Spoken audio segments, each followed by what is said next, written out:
Saya kemarin bicara dengan salah seorang pejabat di kepolisian. Saya punya ide begini. Saya bilang, Pak, waktu Bapak nangkap orang itu punya istri dan punya anak-anak untuk sekolah. Maka yang stres itu ada 3. 1 yang ditangkap, 2 istrinya, ketiga anak-anaknya. Kalau itu yang ditangkap itu kasus kejahatan, kemudian atau kriminal, itu orang kaya mungkin gak ada problem, dia bisa ada pengacara pendamping. Mungkin gak ada problem, anak-anaknya tetap sekolah, paling hanya malu karena dibully di sekolah. Istrinya masih bisa makan, masih bisa ke salon. Pertanyaannya adalah, ketika yang ditangkap itu masyarakat miskin dan dia mencuri atau melakukan kejahatan untuk menutupi kemiskinannya, maka itu bencana sosial. Maka saya memutuskan, saya bilang, ketika nanti saya dilantik jadi gubernur, saya akan meminta pada seluruh aparat penegak hukum ketika menangkap masyarakat, ekonominya ekonomi lemah, maka harus disesekkan kepada bupati, kepada wali kota, kepada kepala desa dan lurah, dan termasuk kepada gubernur. Untuk apa? Kami akan turun menemui keluarganya. Selama ditahan, kami akan jamin kehidupannya. Ini problem. Sehingga saya katakan, bisa jadi suaminya ditangkap, istrinya jadi PSK.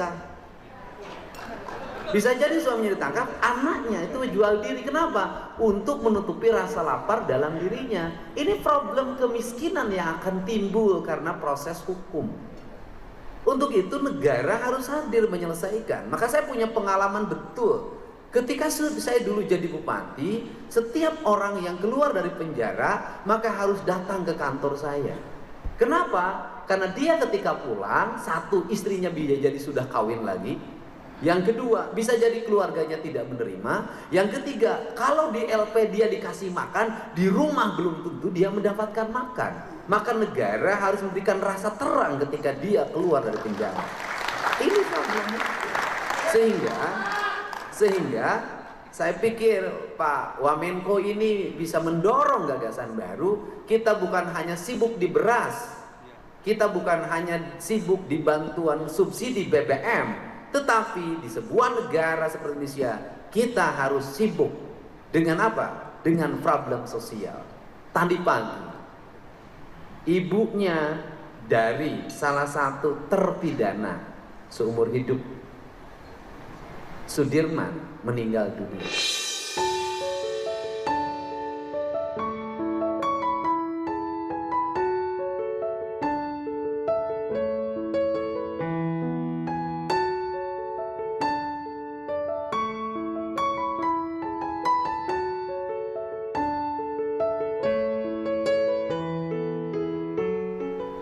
Pertama saya di WA, ketika masuk rumah sakit dia nggak punya BPJS.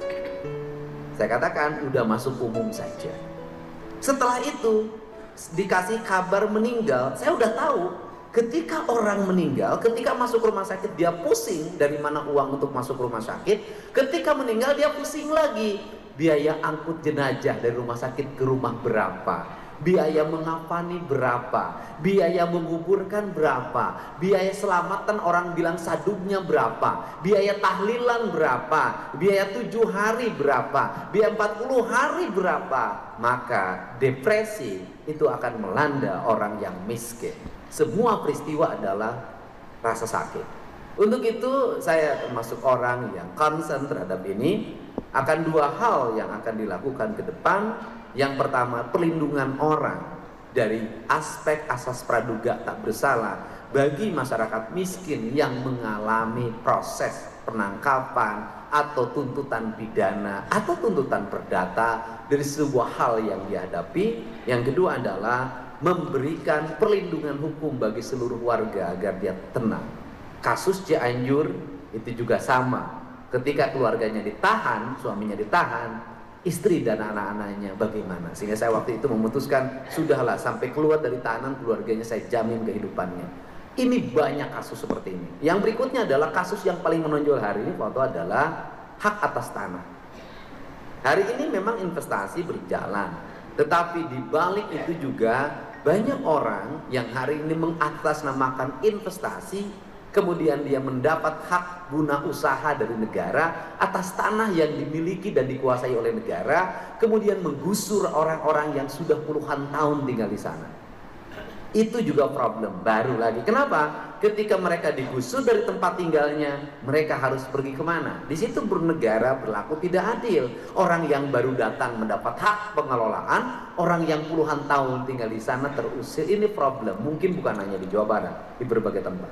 Untuk itu mudah-mudahan pertemuan hari ini kita bisa memberikan jalan yang terbaik bagi upaya membangun rasa keadilan di masyarakat. Dan saya, walaupun hak hakim adalah hak yang mandiri, hak yang independen, atau hak otonom yang tidak bisa diintervensi siapapun, tapi saya yakin doa Fa'oto bisa segera putusan Mahkamah Agung terhadap 7 terpidana segera turun dan mudah-mudahan bebas.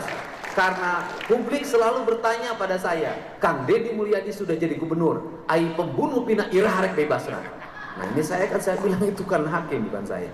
Dan ini yang saya sampaikan, dan pada akhirnya orang yang bekerja dengan ikhlas, penuh keyakinan, membela kebenaran, saya yakin Tuhan akan selalu memberikan jalan keselamatan. Tapi orang yang menzalimi, orang yang mengkriminalisasi, walaupun dia bebas hidupnya, tapi hatinya dia tidak merdeka dan tersiksa.